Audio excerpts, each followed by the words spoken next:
नमस्कार। तो आज मैं फिर से आप सबके लिए लेके आ गई हूँ एक सुंदर सा चित्र और उसके साथ एक सुंदर सी कहानी।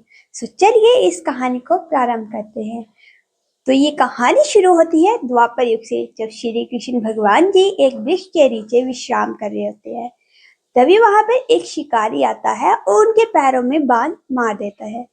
उस शिकारी को लगता है कि सामने कोई हिरन है, लेकिन जब वो खुश होकर उनके पास जाता है तो वो श्री कृष्ण भगवान जी होते हैं। और ये सब देख के वो जोर जोर से रोने लगता है कि ये उसने कैसा अधर्म कर दिया। तभी श्री कृष्ण भगवान जी मुस्कुराते हैं और कहते हैं, बालक डरो नहीं, ये सब मेरी ही लीला है और मैं जल्द ही किसी दूसरे रूप में आप सबसे मिलने आऊंगा। फिर क्या, वह दरबार वालों को इकट्ठा कर लेता है। दरबार वाले श्री कृष्ण भगवान जी का अंतिम संस्कार करके उनके अवशेषों को समुद्र के अंदर प्रवाहित कर देते हैं। समुद्र उनके अवशेषों को एक नीम की लकड़ी में परिवर्तित कर देते हैं। अब शुरू होती है जगन्नाथ जी की उत्पत्ति। फिर क्या, यहाँ पर राजा इंद्रधनु जी आते हैं, जो कि श्री कृष्ण भगवान जी के सबसे बड़े भक्त होते हैं। और वो काफी ज्यादा उदास थे कि श्री कृष्ण भगवान जी अब यहाँ पे नहीं रहे। तभी उनको रात्रि को एक सपना आता है और सपने में भगवान स्वयं बोलते हैं कि मैं इस लकड़ी के अंदर हूँ और समुद्र किनारे पड़ा हूँ, तुम मुझे लेके आओ और मेरी मूर्ति का निर्माण करवाओ। फिर क्या, राजा अपनी सेना के साथ जाता है और समुद्र से उस लकड़ी को लेकर अपने दरबार में आ जाता है। फिर क्या, वो सभी मूर्तिकारों को बुलाता है और उनसे कहता है कि इस लकड़ी को सुंदर से भगवान की मूर्ति में परिवर्तित कर दो। वहां पर विश्वकर्मा जी भी उपस्थित होते हैं।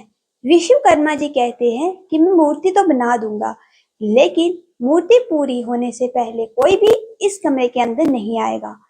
फिर क्या, राजा बोलते हैं ठीक है, तुम मूर्ति बना दो।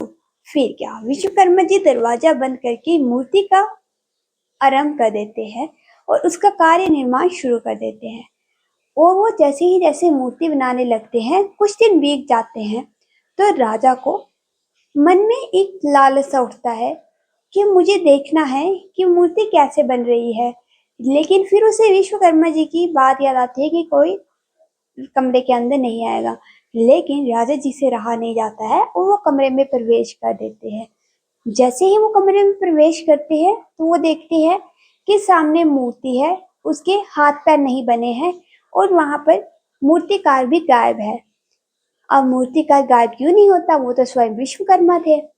फिर क्या, वो दूसरे मूर्तिकारों को बोलता है कि भगवान के हाथ और पैर का निर्माण भी किया जाए। लेकिन तभी आकाशवाणी होती है और आकाशवाणी से आवाज सुनाई देती है कि जैसे भी मूर्ति बनी है यही मेरा स्वरूप है और इसी रूप में मेरी पूजा की जाए। तभी से लेके अब तक श्री जगन्नाथ जी की इसी ही अवस्था में पूजा की जाती है। तो प्रेम